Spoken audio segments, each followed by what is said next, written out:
അയ്യപ്പേട്ട, ഓ advocate ശ്യാമിലിയെ അടിച്ചു വീഴ്ത്തി. അതെ, സീനിയർ അഡ്വക്കേറ്റ് ആയിട്ടുള്ള ബെയിലിൻ ദാസ് അദ്ദേഹത്തെ ഇപ്പോൾ റിമാൻഡ് ചെയ്തിരിക്കുകയാണ്. അതെ, അമ്മയെ തല്ലിയാലും രണ്ടുണ്ട് പക്ഷം എന്നാണ്. അതെ, ഇതിൽ ഒരു വലിയ വിഭാഗം അഡ്വക്കേറ്റ് ബെയിലിൻ ദാസിനെ പിന്തുണയ്ക്കുന്നു എന്നുള്ളതാണ് മനസ്സിലാക്കാൻ കഴിയുന്നത്. അതെ. അഡ്വക്കേറ്റ് ശ്യാമിലിയുടെ ഭാഗം കേൾക്കാൻ ഈ ബാക്കിയുള്ള അഡ്വക്കേറ്റ്സ് എന്താണ് തയ്യാറാവാത്തത്? അല്ല, പ്രജിത പറഞ്ഞ നമ്മൾ പണ്ട് മുതലേ കേൾക്കുന്ന ഒരു സ്റ്റേറ്റ്മെന്റ് തന്നെയാണ് ഇതിലുള്ളത്. അമ്മയെ തല്ലിയാലും രണ്ട് പക്ഷം എന്നൊരു വർത്തമാനം. ഈ പെൺകുട്ടിയെ ശരിക്കും അവരുടെ തൊഴിലെടുത്ത് ഈ പറയുന്ന വക്കീൽ തല്ലിയത് തന്നെയാണ്. ഇയാളുടെ രാഷ്ട്രീയം ജഗഞ്ഞ് ആദ്യം ഇയാൾ CPM കാരനായിരുന്നു എന്ന് പറഞ്ഞു അതിനൊരു ക്ലോസ് ഉണ്ടാക്കാൻ ശ്രമിച്ചു. ഏതായാലും രാഷ്ട്രീയ മുതലെടുപ്പ് ഇതിൽ നടന്നിട്ടുണ്ട്. അല്ലെങ്കിൽ ഇങ്ങനെ ഒരു അറസ്റ്റും ശക്തമായ നടപടിയിലേക്കൊന്നും പോകാനുള്ള സാധ്യതയില്ല. കാരണം ഈ ചില തൊഴിലിടങ്ങളിൽ പുരുഷ മേധാവിത്വം എവിടെയുമുണ്ട്. പുരുഷ മേധാവിത്വത്തിൻ്റെ നമ്മൾ ഈ രാഷ്ട്രീയത്തിലും പുരുഷ മേധാവിത്വമുണ്ട്. അതിന് ഉദാഹരണം നമുക്ക് ഒരുപാട് പറയാനുണ്ട്. അത്തരത്തിൽ ഈ ശ്യാമിലി എന്ന പെൺകുട്ടിയെ ഈ വക്കീല് തല്ലി എന്നുള്ള കാര്യം തീർത്തും വ്യക്തമാണ്. എന്നിട്ട് ഈ പോലീസിന്റെ മൂക്കിന് താഴെ അയാൾ ഇവിടെ തിരുവനന്തപുരത്ത് വഞ്ചൂർ ഇത് സംഭവിക്കുകയാണെങ്കിൽ സ്റ്റേഷൻ കടവ് എന്ന് പറയുന്നത് ഒരു 20 കിലോമീറ്ററിന് അടുത്തേ ഉള്ളൂ. നമുക്കറിയാവുന്ന സ്ഥലമാണ്. അപ്പോൾ ഇദ്ദേഹം അവിടെ കാറിൽ സഞ്ചരിക്കുന്നത് നാട്ടുകാരാണ് വിളിച്ച് പോലീസിനോട് പറയുന്നത്. ഇത്രയും മന്ത്രിയും വന്നു, കാര്യങ്ങളൊക്കെ നടന്നിട്ടും പോലീസ് പിടിക്കുന്നത് നാട്ടുകാർ പറഞ്ഞിട്ടാണ്. അപ്പോൾ ബെയിലിൻ ദാസ് എന്ന ഈ അഡ്വക്കേറ്റിന് പിന്താങ്ങലുമായി നിരവധി പുരുഷ വക്കീലന്മാരും സ്ത്രീകളും വന്നിട്ടുണ്ട്. അവരിപ്പോൾ അവരുടെ വാട്സപ്പ് ഗ്രൂപ്പുകളിൽ ആ പെൺകുട്ടിയെ സൈബർ അറ്റാക്ക് ചെയ്തുകൊണ്ടിരിക്കുകയാണ്. ഇപ്പോൾ നമുക്ക് ആ പെൺകുട്ടി തിരിച്ച് അവരുടെ ആ വാട്സപ്പ് ഗ്രൂപ്പിൽ തന്നെ കൊടുത്തിരിക്കുന്ന ഒരു വോയിസ് ക്ലിപ്പ് കേൾക്കാം. പക്ഷേ ഇപ്പോ ഇത്തരത്തിലുള്ള ആരോപണങ്ങളൊക്കെ എനിക്കെതിരെ ശരിക്കും വിക്ടിം ബ്ലെയിമിങ് മാത്രമാണ്. ഇന്ന് മീഡിയാസ് എന്നോട് കുത്തി പല ഭാഗത്തു നിന്നും ചോദിച്ചിട്ടും എനിക്ക് അതുവരെയും എനിക്ക് അങ്ങനെ ഒരു ചിന്തയെ തോന്നിയിട്ടില്ല. എൻ്റെ നെഗറ്റീവ് വരും. ഞാൻ അപ്പോഴും പറയുന്ന അതാ, അദ്ദേഹത്തിൻ്റെ സുഹൃത്തുക്കൾ അദ്ദേഹത്തിൻ്റെ കൂടെ നിൽക്കും, എൻ്റെ സുഹൃത്തുക്കൾ എൻ്റെ കൂടെ നിൽക്കും. പക്ഷെ അങ്ങനെ അല്ല എന്ന് ഇന്ന് എനിക്ക് പൂർണ്ണ ബോധ്യമായി. ഈ ബാർ അസോസിയേഷനിലുള്ള ചുരുക്കം എല്ലാവരെയും ഞാൻ കണ്ണടച്ച് ആക്ഷേപിക്കുന്നില്ല. അത് ഞാൻ അവരോട് ചെയ്യുന്ന പാവമായിരിക്കും. എനിക്ക് വേണ്ടി സംസാരിക്കുന്ന ഒത്തിരി നല്ല സുഹൃത്തുക്കളുണ്ട്. അവരെ നിൽക്കെ തന്നെ ഞാൻ പറയട്ടെ, നിങ്ങളോട് എനിക്ക് ഒത്തിരി നന്ദിയുണ്ട്. പക്ഷെ അതിലുപരി ഈ കാര്യം എന്താ എന്ന് പോലും അറിയാതെ ഒരു കാര്യവും കേട്ട് എന്തൊക്കെയോ കഥകൾ പല സൈഡിൽ നിന്നും ഒരിടത്ത് ഞാൻ തുണി പിടിച്ച് വലിച്ചു. ഇത് ആദ്യമായിട്ട് കേൾക്കുന്ന സ്റ്റോറി. എന്തൊക്കെ സ്റ്റോറി പറയുന്നോ എന്തോ ആയിക്കോട്ടെ, അതും ഞാൻ പറയുക, ഡിഫൻസ് എന്ത് വേണോ എടുക്കും. അതിലൊന്നും എനിക്ക് യാതൊരു പരാതിയില്ല എന്നുള്ള കാര്യം ഞാൻ പറഞ്ഞതാണ്. എന്നിട്ടും ഇത്രയും വിക്ടിം ബ്ലെയിം ചെയ്യാൻ ഞാൻ എന്ത് തെറ്റ് ചെയ്തു എന്നുള്ള കാര്യം എനിക്കറിയില്ല. എൻ്റെ എവിഡൻസ് എൻ്റെ മുഖത്തുണ്ട്. അത് ഇപ്പോൾ എനിക്ക് മനസ്സിലായി. എൻ്റെ സഹപ്രവർത്തകർ എൻ്റെ കൂടെ നിൽക്കില്ല എന്നുള്ള കാര്യം എനിക്ക് പൂർണ്ണ ബോധ്യമായി. അത് നാളെ ഞാൻ ഇത് മീഡിയയെ അറിയിക്കും. ഇതിൽ യാതൊരു തർക്കവും വേണ്ട. ഇതുവരെ ഞാൻ എൻ്റെ ബാർ അസോസിയേഷനെതിരായിട്ടോ നമ്മുടെ സെക്രട്ടറിക്കെതിരായിട്ടോ മനഃപൂർവ്വമായിട്ട് അറിഞ്ഞുകൊണ്ട് യാതൊരു സത്യസന്ധമല്ലാത്ത യാതൊരു കാര്യവും ഞാൻ പറഞ്ഞിട്ടില്ല. പക്ഷേ ഇപ്പോൾ എനിക്കെതിരെ നടക്കുന്നത്, ഇത് എൻ്റെ കേസിനെ ഏത് വിധത്തിൽ ബാധിച്ചു എന്ന് പറഞ്ഞാലും, പ്രതിയെ വെറുതെ വിട്ടു എന്ന് പറഞ്ഞാലും എനിക്ക് വെറുതെ വിട്ടോട്ടെ, ഞാൻ സാറ്റിസ്ഫൈഡ് ആകുന്ന നീതി എനിക്ക് ഇപ്പോഴേ കിട്ടിക്കഴിഞ്ഞു. അതുകൊണ്ട് ഇനി ഈ കേസിൽ എന്ത് തന്നെ വന്നാലും അതെൻ്റെ രോമത്തിൽ പോലും തൊടില്ല. അത് ഒന്നാമത്തെ കാര്യം. പക്ഷെ ഇവിടെ ഓരോരുത്തരും പറയുന്ന ഓരോരോ വാക്കുകൾ നാളെ നിങ്ങളുടെ വീട്ടിലുള്ളവർക്കോ നിങ്ങളുടെ മക്കൾക്കോ നിങ്ങളുടെ സഹോദരികൾക്കോ ഈ ഒരു അവസ്ഥ വരാതിരിക്കട്ടെ. ഈ ഒരു അവസ്ഥ വന്നാൽ മാത്രമേ എൻ്റെ സ്ഥാനത്ത് ഈ ഒരു അവസ്ഥയിൽ നിങ്ങളുടെ ആരെങ്കിലും നിന്നാൽ മാത്രമേ നിങ്ങൾക്ക് ഇത് മനസ്സിലാകൂ. ഞാൻ എപ്പോഴും പറയുന്ന കാര്യമായിരുന്നു, അദ്ദേഹത്തിൻ്റെ കൂടെ നിൽക്കുന്നതിൽ എനിക്ക് യാതൊരുവിധ തർക്കവും ഇല്ല എന്ന്. പക്ഷേ ഇതിപ്പോ ഞാൻ എൻ്റെ കാലുകൊണ്ട് ഞാൻ എൻ്റെ മുഖത്ത് അടിച്ചതുപോലെയാണ് ഇവിടെ ഓരോരുത്തരുടെ അഭിപ്രായം. വീണ്ടും പറയാണ്, എൻ്റെ കൂടെ നിൽക്കുന്നവരെ ഞാൻ മറന്നിട്ടല്ല. പക്ഷേ ഈ നടക്കുന്ന കാര്യങ്ങൾ ഞാൻ ഒന്നും തന്നെ മീഡിയ അറിയിച്ചിട്ടില്ലായിരുന്നു. പക്ഷെ അറിയിച്ചിട്ടില്ലാത്ത മനഃപൂർവ്വമല്ല, ഇത് ഇന്ന് മുതൽ തുടങ്ങിയ കാര്യമാണ്. ഇപ്പോഴാണ് ഞാൻ ഇത്രയും ഇത് നോട്ടീസ് ചെയ്യുന്നത്. ഞാനിത് ഉറപ്പായിട്ടും ഞാനിത് അറിയിക്കും.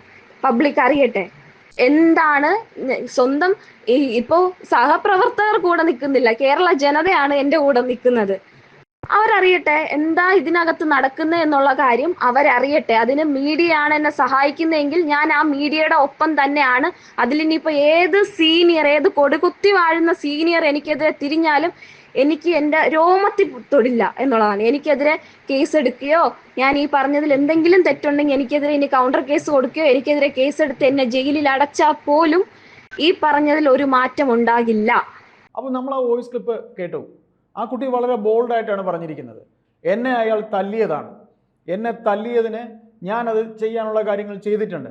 ഞാൻ മീഡിയാസിനോട് ഈ പറഞ്ഞതിൽ നിങ്ങൾക്ക് എന്തിന് പ്രകോപനം? മീഡിയ എന്ന് പറയുന്നത് നമ്മൾ മാപ്ര എന്നൊക്കെ പറഞ്ഞ് കളിയാക്കും. ഫോർത്ത് എസ്റ്റേറ്റ് ആണ്. മീഡിയയിലൂടെ നമുക്ക് പല കാര്യങ്ങളും അറിയാൻ കഴിയും, അല്ലാതെ നമുക്ക് എങ്ങനെ അറിയാൻ കഴിയാനാ?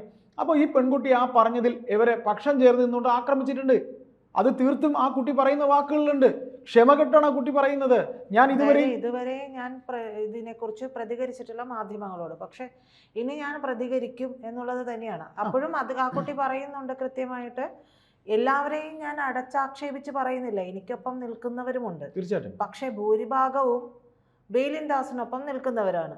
അപ്പോൾ ഇനി എനിക്കെതിരെയുള്ള അറ്റാക്ക് ഇങ്ങനെ തുടരുന്നത് കൊണ്ട് എനിക്ക് ചില സത്യങ്ങൾ പറയേണ്ടി വരും എന്ന് തന്നെയല്ലേ പറയുന്നത്? തീർച്ചയായിട്ടും. അപ്പോൾ അവരുടെ തൊഴിലിടത്ത് അവർക്ക് ജോലി ചെയ്യുമ്പോൾ അവരെ അടച്ചാക്ഷേപിക്കുന്നില്ല. നമ്മൾ അറിയുന്നത് ഈ കുട്ടിയെ തല്ലുമ്പോൾ അവിടുത്തെ ബാർ അസോസിയേഷനിലെ ആൾക്കാർ വരുന്നു, വന്നിട്ട് ഇയാൾ അവിടെ വെച്ച് തല്ലാൻ കഴിയില്ലെന്ന് പറയുന്നു, പുറത്തേക്ക് ഇറക്കുന്നു.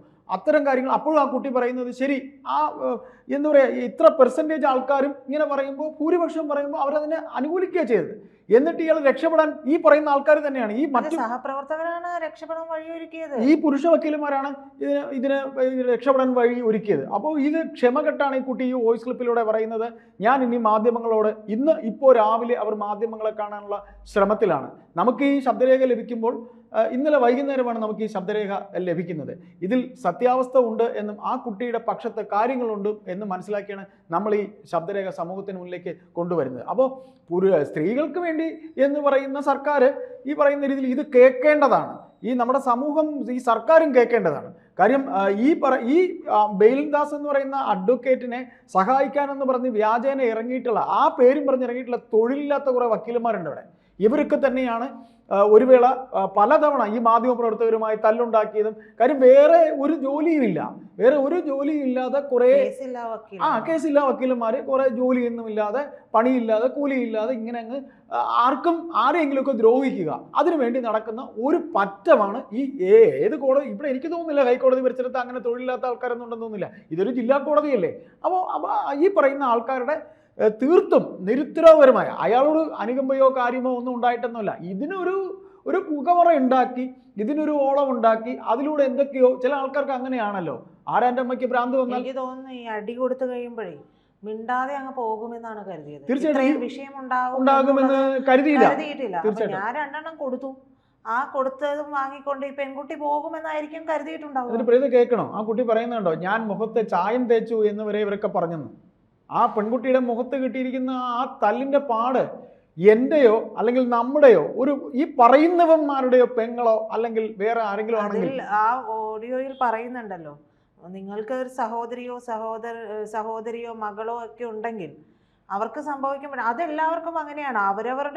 അവരവർക്ക് ഒരു കാര്യം സംഭവിക്കുമ്പോഴാണ് അതാ പറഞ്ഞ ആരാന്റെ അമ്മയ്ക്ക് ഭ്രാന്ത് വന്നാൽ അവർ കാണുന്നവർക്ക് ഒരു രസം, അത്രേ ഉള്ളൂ. അതുവരെയും നമ്മൾ അവരുടെ എന്താ പറയാ, അവരെന്ത് ചെയ്തില്ല എന്നുള്ളതാ നോക്കുക.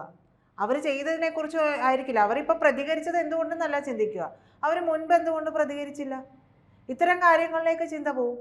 അപ്പോൾ ആളുകൾക്ക് ഈ പെൺകുട്ടിയെ എങ്ങനെ അടച്ചാക്ഷേപിക്കാം, അല്ലെങ്കിലും ഒരു വിഷയവുമായിട്ട് ഒരു സ്ത്രീ സമൂഹത്തിന് മുന്നിലേക്ക് വരുമ്പോൾ പൊതുവായി പറയുന്നത് അവൾ ആ വഴിക്ക് പോയതുകൊണ്ടല്ലേ, അവളതങ്ങനെ ചെയ്തത് കൊണ്ടല്ലേ, എന്തിനാണ് അവിടെ പ്രതികരിക്കാൻ നിന്നത്, മിണ്ടാതിരുന്നുകൂടെ? ഇതൊക്കെയാണ് ചോദിക്കുന്നത്. അത് ഈ കാലത്തും ഇത് തന്നെയാണ് ചോദിക്കുന്നത്. ഈ പെൺകുട്ടിക്ക് ഒപ്പം നിൽക്കാത്തതിൽ സ്ത്രീകളായിട്ടുള്ള വക്കീലന്മാരും ഉണ്ട്. അതായത് എനിക്ക് തന്നിട്ടുള്ള കുറച്ച് വാട്സപ്പ് അവരുടെ ചാറ്റുകൾ എനിക്ക് കിട്ടിയിട്ടുണ്ട്.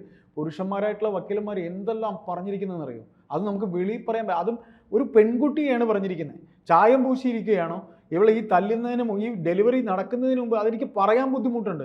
അത്ര മോശമായിട്ട് ഡെലിവറിക്ക് മുന്നെയാണ് തല്ലിയിരുന്നെങ്കിൽ അമ്മയും കുഞ്ഞും ഒരു കുഞ്ഞു കൂടെ ഇങ്ങനെ പുറത്ത് വന്നേനെ. ഇങ്ങനെയൊക്കെയാണോ കമൻറ്റുകൾ വരുന്നത്?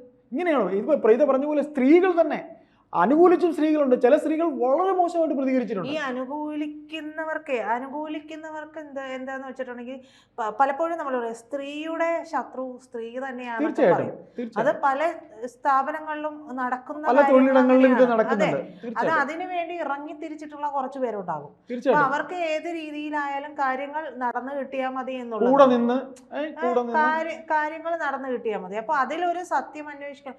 അവരുണ്ടാക്കുന്ന ഒരു പുകമുറ, ചേട്ടൻ പറഞ്ഞ പോലെ അതെ. അവരുണ്ടാക്കുന്ന ഒരു ഇറയുണ്ട്, ഒരു പുകമറ പുകമുറയുണ്ട്. ഉണ്ടാക്കി. അതെ, അപ്പൊ അത് മാത്രമാണ് സത്യം. അതിനുള്ളിൽ എന്ത് നടക്കുന്നു എന്നുള്ളത് ഈ പുകമുറ സൃഷ്ടിച്ചിരിക്കുന്നത് കൊണ്ട് തന്നെ അറിയാൻ കഴിയില്ല. പുറമെ മറ്റുള്ളവർക്ക് അത് അറിയാൻ കഴിയില്ല. തീർച്ചയായിട്ടും ഈ ഒരു ചക്രവ്യൂഹത്തിൽ പെട്ടുകിടക്കുന്നവർക്കാണ് അതിന്റെ ഉള്ളിൽ നിൽക്കുന്നതിന്റെ വേദനയെ, അതിൽ നിന്ന് പുറത്തു വരാൻ പറ്റാത്തതിന്റെ ബുദ്ധിമുട്ടുമൊക്കെ അവർക്കേ മനസ്സിലാവുള്ളൂ. തീർച്ചയായിട്ടും ഇപ്പൊ ഈ പെൺകുട്ടിക്ക് എതിരെ ഞാൻ പുരുഷന്മാർ പറയുന്നത് മനസ്സിലാക്കാം, സ്ത്രീകൾ തന്നെ സ്ത്രീകൾ തന്നെ അതിൽ പറയുമ്പോഴേ എൻ്റെ വോയിസ് ക്ലിപ്പ് ഉണ്ട്. അത് ഞാൻ പ്രതി കിട്ടുന്ന തോന്നുന്നത് 2-3 സ്ത്രീകൾ വരെ ഈ കുട്ടിയെ വളരെ മോശമായിട്ട് എതിർത്ത് സംസാരിച്ചിട്ടുണ്ട്.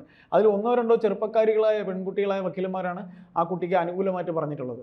നാളെ ഇവർക്ക് ഓർക്കേണ്ടത്, നാളെ ഇവർക്കും ഈ ഒരു വേള അനുഭവം ഇതെല്ലാം സംഭവിക്കില്ല എന്നുള്ളതൊന്നും നമുക്ക് ഒരു പറയാതിരിക്കാൻ ഉറപ്പില്ല. ഒരു ഉറപ്പില്ലല്ലോ. അതെ അതെ നാളെ സംഭവിച്ചാൽ ഇവരെന്ത് അറിയും, അന്ന് എന്ത് പറയും? ഈ ഓരോ വിഷയവും അവനവന് സംഭവിക്കുമ്പോൾ മാത്രമല്ല, സമൂഹത്തിൽ ഒരു വിഷയം ഉണ്ടാകുമ്പോൾ നമ്മൾ അതിനൊപ്പം അതിൻ്റെ ശരി തെറ്റുകൾ പിന്നീടാണ്. ആ ചെയ്തത് ഇപ്പോൾ ഷാമിലിയെ ഇദ്ദേഹം അടിച്ചിരിക്കുന്നത് ശരിയാണോ എന്നുള്ളതാണ്. ഒരു അഡ്വക്കേറ്റാണ്, സമൂഹത്തിന് മുൻപിൽ ഒരു എന്താ പറയാ, ഒരു മാതൃകയായിട്ടൊക്കെ നിൽക്കേണ്ട ആളുകളല്ലേ. തീർച്ചയായിട്ടും നല്ലൊരു പ്രൊഫഷനാണ്. പിന്നെ നമ്മൾ ഇതിനകത്ത് വേറൊരു കാര്യം എന്ന് വെച്ചാൽ ഈ പെൺകുട്ടികൾ, ഒരു പെൺകുട്ടി ഈ ഒരു പ്രൊഫഷൻ ഇത് എടുത്ത് വരിക എന്ന് പറഞ്ഞു കഴിഞ്ഞാൽ അവൾ അത്രയും അതിന്റെ പാഷനായിട്ട് കണ്ടിട്ടാണ്. ഈ കുട്ടി ഒന്നും സംസാരിക്കാത്തൊരു കുട്ടിയാണെന്ന് പോലും പറയുന്നത്, അധികം ഒന്നും സംസാരിക്കാത്തൊരു കുട്ടിയാണ് എന്നാണ് പറയുന്നത്. കൂട്ടുകാർ ചോദിച്ചത് നിന്നെക്കൊണ്ട് ഇതൊക്കെ നടക്കുമോ എന്ന് കൂട്ടുകാർ ചോദിച്ചെന്നാണ് പറയുന്നത്. കാര്യം ഈ കുട്ടി അങ്ങനെ സംസാരിക്കുന്ന കുട്ടിയല്ല എന്ന് ആലോചിച്ച് നോക്കൂ. എത്ര വയസ്സാണ് കുട്ടിക്കുള്ളത്, എന്നിട്ട് ആ കുട്ടി മുഖത്ത് പെയിന്റ് അടിച്ചോ എന്നൊക്കെ പറഞ്ഞെന്ന്. അപ്പോൾ നമുക്കിതിൽ പറയാനുള്ള ഒന്ന് മാത്രമേ ഉള്ളൂ.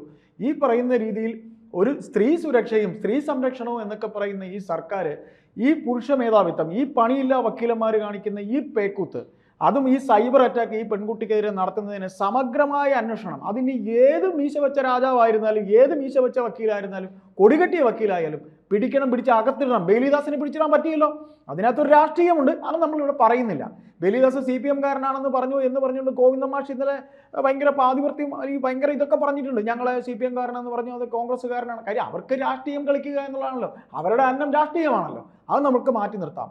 ഏതായാലും ഈ ശബ്ദരേഖ നമുക്ക് കിട്ടിയത് നാം ഇതാ സമൂഹത്തിന് മുന്നിലേക്ക് തരുന്നു. ഇതാണ് ഇതിനകത്തെ സത്യാവസ്ഥ.